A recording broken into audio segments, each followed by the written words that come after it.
Hey guys, welcome to the Health Babes podcast. I'm your host, Dr. Becky Campbell, and my co-host, Dr. Crystal Hone, is on vacation today, so you have me alone. I'm going to talk about histamine intolerance and mast cell activation syndrome. So we've done a couple of episodes on histamine intolerance, so you can refer back to those if you want kind of the basics, the 101 of histamine intolerance. I'm going to run through that again on this episode too, but quickly. And then I'm going to talk about some other things and answer some questions you've had. So let's get started. So a lot of people ask, what is histamine? They don't really even know what it is. The only reason that people have heard of it is because they have maybe taken or know someone who has taken an antihistamine medication. So they kind of think it's a bad thing. And it's definitely not. Histamine has a very important role in the body. Its main job is to dilate our blood vessels, so cause inflammation and allow the immune system to kind of get in and do its job when we have a potential pathogen or allergen, something like that. So we want to have that happen. It's also involved in digestion. It helps us to release hydrochloric acid to break down our food.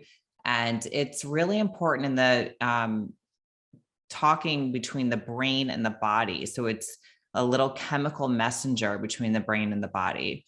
It's actually really, really important in the brain. And we'll get into some of that in a little bit. So, there is a difference between mast cell activation syndrome and histamine intolerance. So I am going to get into that today. But mast cells are the white blood cells that release different chemical mediators, and histamine just happens to be one of them. So with mast cell activation syndrome, it does look a lot like histamine intolerance. The symptoms are very overlapping, and the triggers are very overlapping. The main difference that you will see with mast cell activation syndrome is, number one, it does not have to come with histamine intolerance, but it does most of the time, I would say. And number two, I hope you guys can't hear that thunder. There's a really bad storm. But number two, mast cell activation syndrome tends to make people a little bit more sensitive, because the job of our mast cells is to sense something, right? Like a pathogen, and release those inflammatory chemicals to do their job. But with mast cell activation syndrome, something is triggering your mast cells to do that, even when it's not really a threat. So it doesn't have to be a pathogen or something like that. It could be a weather change. It could be hot weather that could make that happen. It could be smelling perfume that could make that happen, which is why a lot of people with mast cell activation syndrome have chemical sensitivities. So when you have mast cell activation syndrome, you are a little bit more sensitive. There tend to be a lot more triggers to mast cell activation syndrome than with just histamine intolerance. And it does tend to be something that even when you've addressed your triggers, you are going to remain a little bit more sensitive. So when you have just a histamine intolerance is typically brought on by something, or maybe a couple things put together, like something going on in the gut, and I'll dive into that in a minute, or something hormonal, which is making you release more histamine than you can break down, but it can be temporary. So that's kind of the difference between the two. So let's talk about what kind of symptoms we're looking at with these. So there's some common symptoms. Migraines are a big thing with histamine intolerance. Histamine, it does dilate our vessels, and migraines tend to be from dilation. So that can be a factor in that. A lot of skin issues. We do have a lot of mast cells in our skin. So when our mast cells are dumping those inflammatory chemicals, you can imagine that it would inflame the skin, right? So you can see a lot of eczema, just different types of dermatitis, flushing. That's kind of when you turn red, maybe after you work out, or if you're embarrassed. A lot of people have that. And then some people get hives. So a lot of people will come to me and they say, I have hives and I have no idea why. And that tends to fall in line with either histamine intolerance or mast cell activation syndrome. Vertigo can be really common with this. Insomnia can be really, really common because histamine really wakes up our brain. And the longer you're going on in the day, the more histamine you're producing and releasing. So when you go to sleep, that your brain can be really excited. And that's because of the histamine not being broken down properly. So our insomnia is very common. Swelling, again, because of having those mast cells in the skin, there you can see some people just have swelling and they have no idea why. Another really common symptom is congestion. When people have that just constant congestion and they don't know where it's coming from. This can be from other things too, like gut infections, which also drives histamine issues. But yeah, if you have just weird congestion and you're not sick and you don't know where it came from, that can definitely be a histamine intolerance. A really big sign is racing heart. So if you're eating and your heart starts racing, or if you're drinking wine, because wine is very high in histamine and your heart starts racing, that can definitely be a histamine intolerance. It can also lead to things like anxiety and panic attacks. And then something that a lot of people don't know the name for, but they know that they have it, is dermatographia. So that is basically where when you draw on your skin, like you can literally just take your fingernail and draw a line down your skin and it will stay red. And so they notice, like if they scratch themselves, they stay really red. So that's a very big sign too. So how do we get this? Some of it is unknown, I will say, with mast cell activation syndrome, but I do see that it tends to run in families. Usually if someone has this, at least one of their family members, I'll find, also has it. Sometimes their kids or their mother or father. But mast cell activation syndrome is probably the number one cause for histamine intolerance. Gluten sensitivity or intolerance or any of that can really be an issue and help cause the body not to be able to break down histamine very well. Leaky gut. So when we have a lining, we have these little cells that are all real tight and they line our whole gut, right? So mouth to anus, that's your gut. And when they're supposed to protect the stuff inside your gut from getting out into the blood and the lymph and vice versa. So if you have food and bacteria inside the gut, we don't want that to get out of the gut. So when your gut gets leaky, so those cells get a little divide, a little kind of hole in them, you start getting food and bacteria and all that out into the bloodstream. And that can alert the immune system to start creating antibodies, and it can really aggravate your body in many ways, even leading to autoimmune disease. But that lining is where some of the enzyme there's different enzymes that break down histamine, but the one that I'm going to talk about most is called the DAO enzyme. So that enzyme is made in that lining of the gut. So you can see why disrupting the lining of that gut would cause you to reduce the enzyme that breaks down histamine and therefore have a buildup of histamine, so causing this histamine intolerance. Gut infections. So that word is used a lot, but I don't know if everyone actually knows what it means. So it means when you have bad bacteria in the gut, which is called opportunistic bacteria. We want good bacteria. Like that's why people take probiotics and that type of stuff. But this is a bad type of bacteria. Having yeast overgrowth, having H. pylori, which is another type of bacteria, having parasites, all of that stuff disrupts that gut barrier and can even help your body to produce more histamine. So this is why whenever I work with someone with histamine intolerance, I really, really check the gut. That's like one of the things I do first. So different things, other gut issues like irritable bowel disease. And then there's some genetic component to it. There's mutations in the enzymes that break down histamine and some other gene mutations that can lead to this.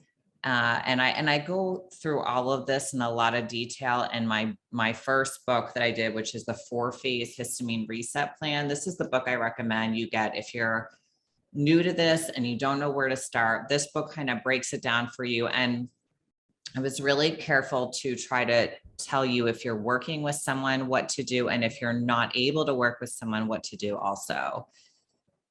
So that I go over I go over the specific mutations in there.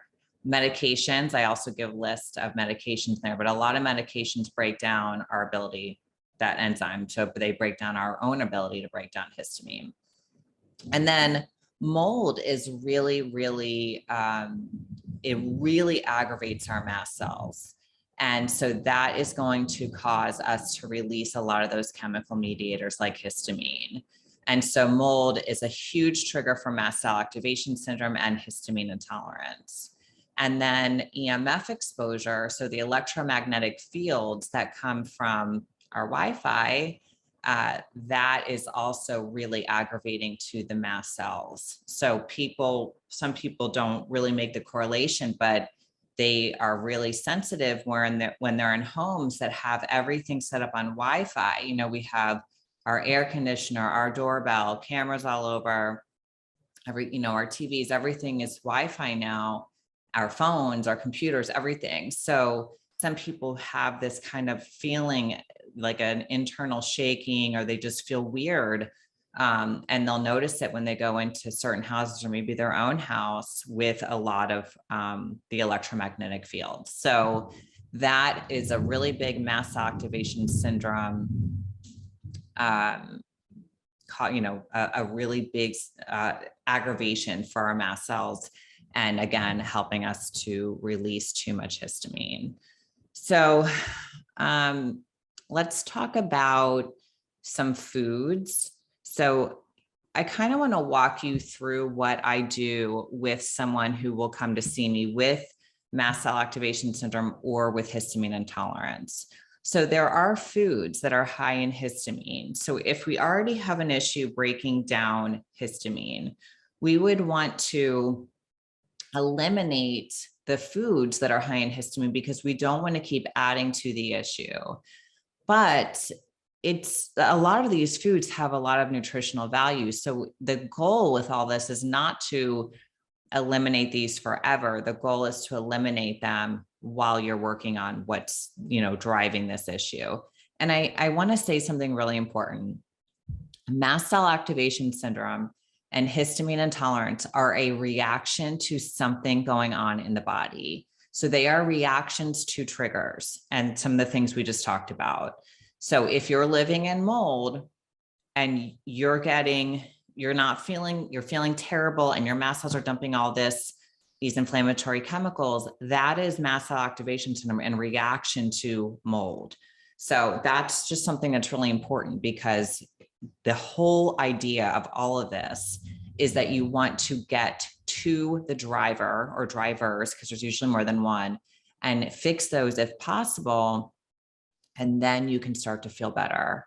So when someone comes to see me, the first thing that I want to do is make sure that their body is really good at pushing toxins out. So if you think about it, if you're listening to this, you probably have heard of this before, or have experienced some of the symptoms of this, and you're wondering if you have it. So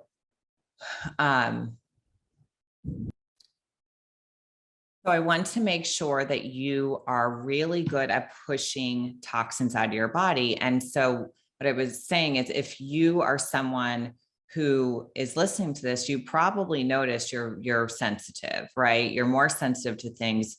You may not do well in stores. You may not do well around people who wear perfume. You may have been able to wear perfume before and now you can't.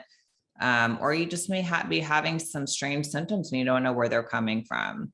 But most people with histamine intolerance and mast cell activation syndrome do not push toxins out well. This is why you can walk into a room with mold with someone else and they may feel fine. They could stay there for a week. You last 5 minutes.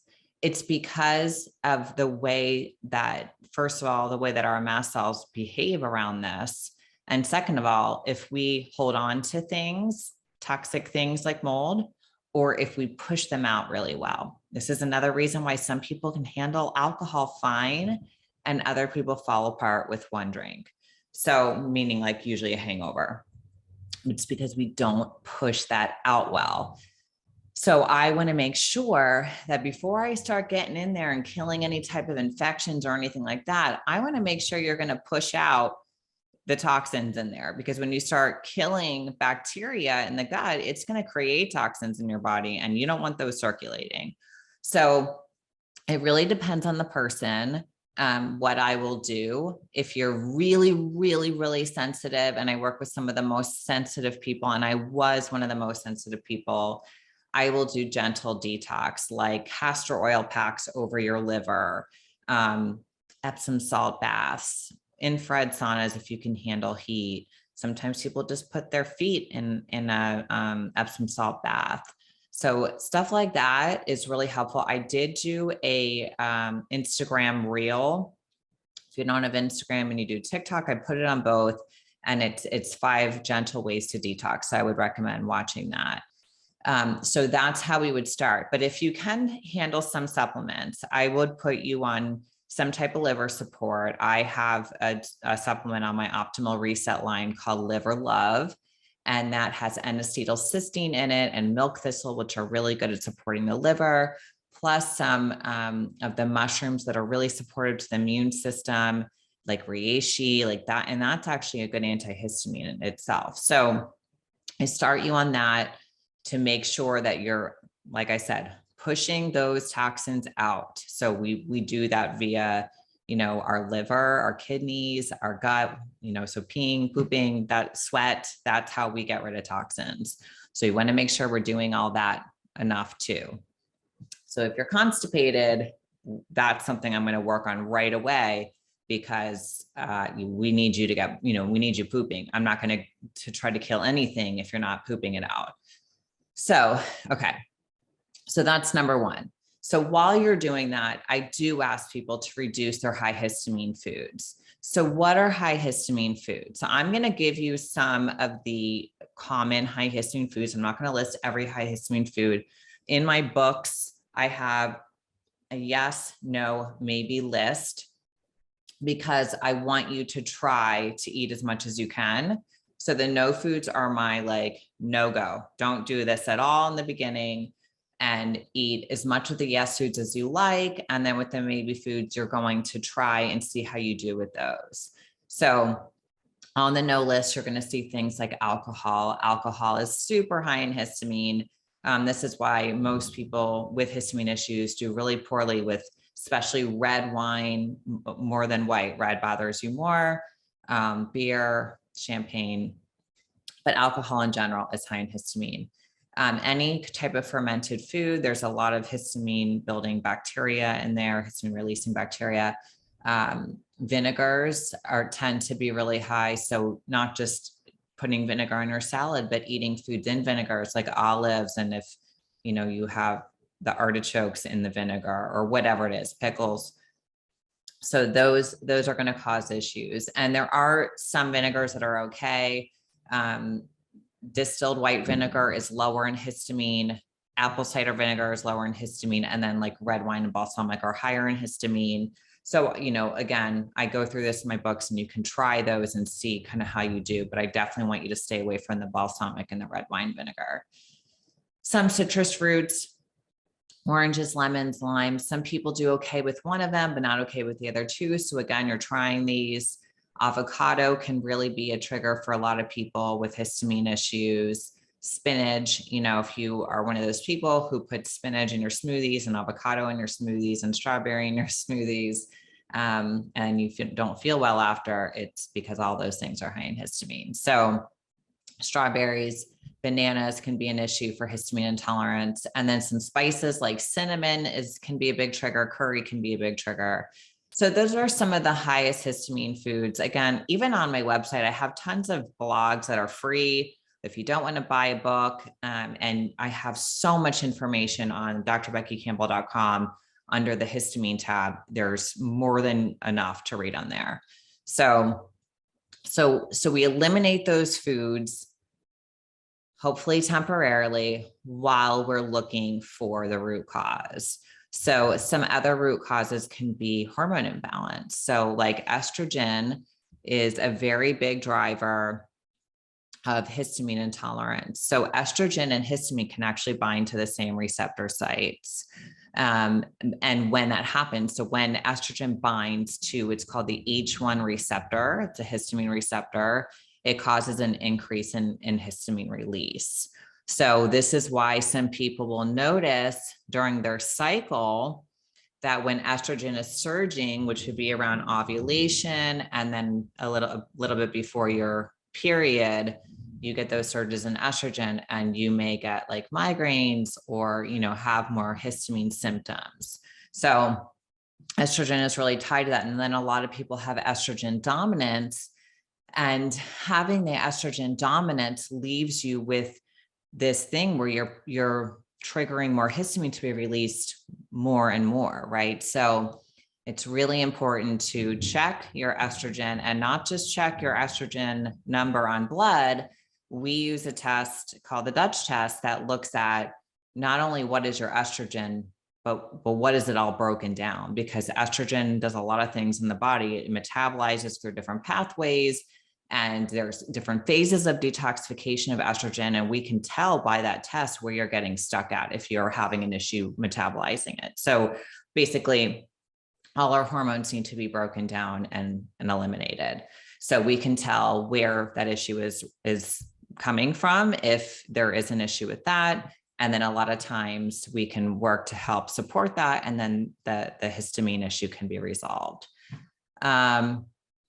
And even with progesterone, progesterone actually helps us to support that DAO enzyme. So we definitely want to have a good balance of estrogen to progesterone. So I'm going to get into some of the questions that I've gotten, because I always post questions and I do little snippet videos, but I wanted to kind of do this episode and then answer more questions. Okay, so this is from Laura. She asked, do you think it's realistic to be able to eat everything again one day? I do, depending on what you have going on, depending on why you have this. If it's something like you were fine, you got a gut infection, and that started this, yes, I think you can completely clean up that infection, get your body to push the toxins out, and you can really get back to yourself, and you can eat the foods that are high in histamine again.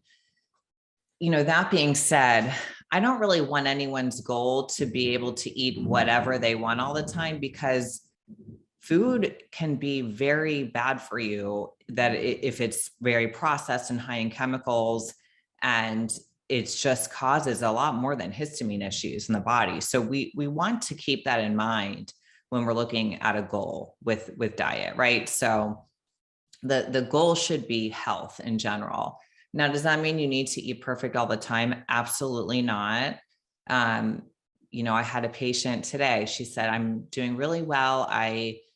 I'm doing low histamine, and I've removed the inflammatory foods other than the high histamine foods that you asked me about.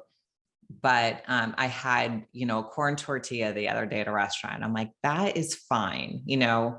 Like we want you to live life. So, but overall, you just want to try to eat at, food that makes you feel well. So that's really a good gauge to know, if something is what you should be including in your diet. And you just don't want to eat like man-made food, really, because it's usually full of preservatives and all that. So yes, I think you can get back to eating normal food that's low inflammatory still. And, like I said, even, that 80-20 rule or 90-10, depending who you are, but basically eating all the foods that your body loves 80 to 90% of the time. And then the 10 to 20% of the time, you go out to a restaurant and you eat what you want and you feel, if that's what you like to do to make you feel normal or, quote unquote normal, that's totally fine. So that is the goal, is to get you there. So yes, I do think you can do that. I think that there are some cases where maybe you get to some of the triggers, but not all of them. And it's really hard to figure out what the other triggers are that you can't find. Let's say you're living in mold and it wasn't detected on a test. And so it's keeping you not doing really well, but you've tackled some other things. You may be someone who is going to be able to add back some of the high histamine foods. You're going to be able to eat them sometimes, and sometimes you're not going to be able to eat them. And it's really going to depend on something I call the histamine bucket. So if you imagine a bucket and you imagine filling it with all the things that can trigger our mast cells to release these inflammatory chemicals. So stress is a huge trigger. Hormone imbalance, gut infections, nutrient deficiencies, all of that stuff. And you have that bucket pretty full, you're not going to be able to eat the high histamine foods. But if you work on emptying that bucket, which is the whole point of all of this, and then you try to eat those high histamine foods, you should be able to. So that's my answer to that one. I hope that was sufficient. All right, so let's see. All right, what are your thoughts on probiotics for histamine intolerance? Okay, and mast cell activation syndrome. So there are some histamine producing bacteria in probiotics and some histamine degrading bacteria. So this is why some people will take probiotics and feel horrible, and then sometimes they feel better with them. This isn't the only reason, but this is one reason. So what I like to do, instead of having you run around looking for these individual strains, there's two companies I really like. I like Seeking Health, and their probiotic is called Probiotic Histamine X. And so if you can tolerate something with multiple strains, all the strains in that specific product are meant to help degrade histamine, so break it down. And then another one I like is Megaspore Biotic. That's a really good probiotic for people in general, if you can tolerate that. And then if you can't tolerate multi-strain, you want to try single strain, I would recommend Lactobacillus rhamnosus. So that, or it actually downregulates histamine receptors in the body and reduces inflammation. So some people just take that one alone. I think Pure Encapsulations brand has that alone. Clear Labs probably has that alone. I really like Pure Encapsulations brand, so I would check them. I'm pretty sure they have it. And then Saccharomyces boulardii is also good. And that's actually good for H. pylori and parasites also. So if you can't do a multi-strain, try the single strain and try one of those, or even both of those. Okay, so you're not going to want to eat like yogurt and things like that, because those tend to have the strains that raise histamine. Okay, so Heather said, how do you heal when you can't tolerate almost anything? No supplements or meds, less than 10 foods. Okay, so this is those really sensitive people I was telling you that we work with a lot of. So there is some other things that happen that allow your body not to tolerate, or they don't allow your body, I guess would be a better way to say it, to tolerate things. And they really perceive almost everything as a threat. So that can be trauma, past trauma from your childhood. And one thing I really like to point out with trauma is that you should not compare your trauma to anyone else's, because it doesn't have to be as severe as someone else's to be an issue. It could have been that severe to you. And trauma likes to store itself in our body. And if we don't handle it, it likes to make us sick. And so what I notice is that people who are just so sick that they can't tolerate a lot of food or supplements, they just have some unresolved trauma sometimes, and they have to actually work through that. And there's trauma specialists out there. There's some inner child courses I can link to that I think are really good. So, something like that you can do. Somatic therapy is really good. So those are some tools that I will send people to do first. And then brain retraining is also really good. So, a lot of the time when you have something like a sensitivity, your brain remembers that. So every time, let's say it's perfume, every time you smell that perfume, your brain remembers that. And it's not everybody, it's just the people who it's affecting. Your brain stores that memory, and it says like high alert every time it sees that thing again. So that may happen with supplements. So you may have had a bad reaction to a supplement, and your body sees supplements in general as an enemy. And so every time you go to take a supplement, you're so nervous that you're going to have that same response, that your body actually can really create that response again. So we had a guest on, Ashok Gupta, who's amazing. He has a program called the Gupta program. And I'll link to that also in the show notes. But he really has a great program that teaches you how to break that cycle and retrain your brain not to do that. So those are some things that I have people work with.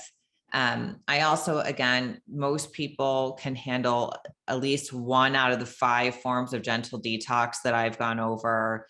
And so I'll have them start with that. Castor oil packs are really easy, gentle thing that most people can tolerate. And there's one that I really like. And we're actually going to have her on the show soon, but I'll link to her castor oil pack. You can sleep with it because you can tie it on. It's great.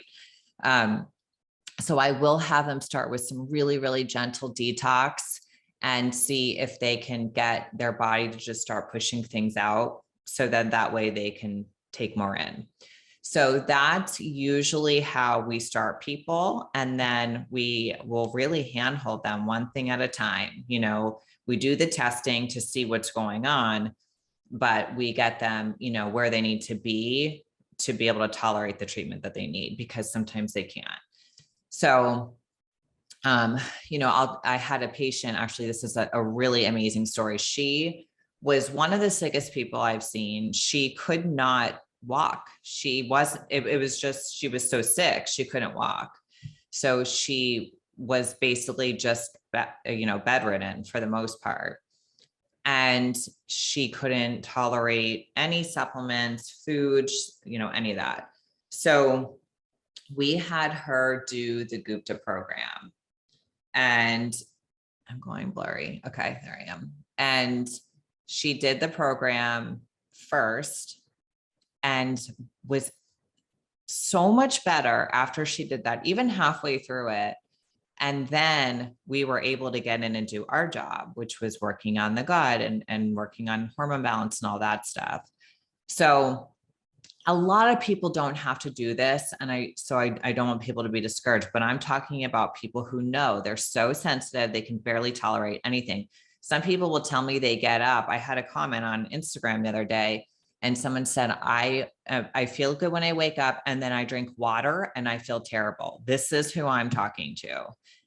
So this is the types of things that you need to consider before you can actually get in and get to those underlying triggers, like, mold, gut issues, hormone imbalance, that type of stuff. So that's how we work with people like that. We do see a lot of people like that, and it does take a lot longer, but I can tell you that most people that we work with, even that sensitive, do get better. So that's just, I like to tell you that, because there is a light at the end of the tunnel. And if you don't know my own story with mold, or with mast cell activation syndrome, but I had some symptoms and they definitely bothered me, and they've made life a little harder to navigate and that. But when I got into mold, I thought I was going to die. That's how sick I was. And I had to, I didn't even know that I was in mold, which was weird because I can smell mold from a mile away. I, for some reason, could not smell this mold, and it was bad. And so I was really puzzled for about 6 months what was going on with me. And I was basically losing my life. I mean, I have 3 kids. I couldn't drive them to school. I had to move in with my mother to help me. I couldn't walk to the bathroom by myself. I felt horrible. And I was doing testing and not finding anything and never suspecting mold because I thought I would smell it. So anyway, I ended up getting my breast implants removed, thinking I had that. It wasn't that. I tried really everything and nothing worked, but I couldn't even tolerate like vitamin C. That was too much for me. So I found out I had mold after getting my breast implants removed. And once I got out of the mold, I started feeling a lot better. And I started with castor oil packs and then was able to finally introduce some liver supporting supplements. And then I had to actually do some removal with my body. There are protocols. You have to take certain types of binders and stuff like that, but you don't want to do that on your own. I'm telling you, you can get really sick. So anyway, and now I'm really good. I feel great a lot of the time. If I don't feel well, it's always due to something. It's due to, me not managing my stress properly, or me being re-exposed to some harsh chemical or something like that. And then I just know that I have to deal with that or get away from the chemicals or whatever it is. And then I feel good quickly. So that's kind of how this works. You can be really mild on, it's kind of like a spectrum, you can be really mild on it. And this can be really, really easy to fix, or you can be really severe. But either way, there's almost always an answer to it. So I just want you to know that, and know that there's definitely, you can get your life back. And that's like my most important message that I want people to know. So if you're struggling and you can't figure out what's going on, I have tried to make as many resources as I can. I do free stuff all over my website for those who just really financially can't do anything. So I write a lot of articles and try to give as much information as I can. I have my first book that I show, which is the 4-phase histamine reset plan. And because cooking can be difficult with this, I came out with another book, Low Histamine Cooking in Your Instant Pot.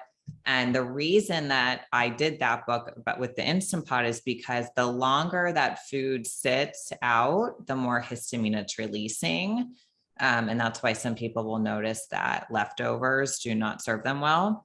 So the same thing goes with cooking time. So if you're cooking, let's say, meat for 8 hours, it's going to be releasing a lot of histamine. So the Instant Pot is a pressure cooker. It cooks everything really quickly. And I've noticed that that is what tends to make you feel the best. So I gave 75 low histamine, low inflammatory recipes, and they're really good too. So I hope that you guys can get your hands on these and try them out. And I always love when people post on social media and show me what they like and what's helping them, because it inspires me to know what you guys need. So I hope you guys have learned from this, and I hope that you've liked this episode. And I love getting questions from you, and I really do try to answer them somehow, whether it's on Instagram or, via the podcast. And we're really trying to talk a lot more with me and Dr. Crystal and answer a lot of your questions and just give you guys what you want. So we are very open to requests and questions from you. And I will see you next time.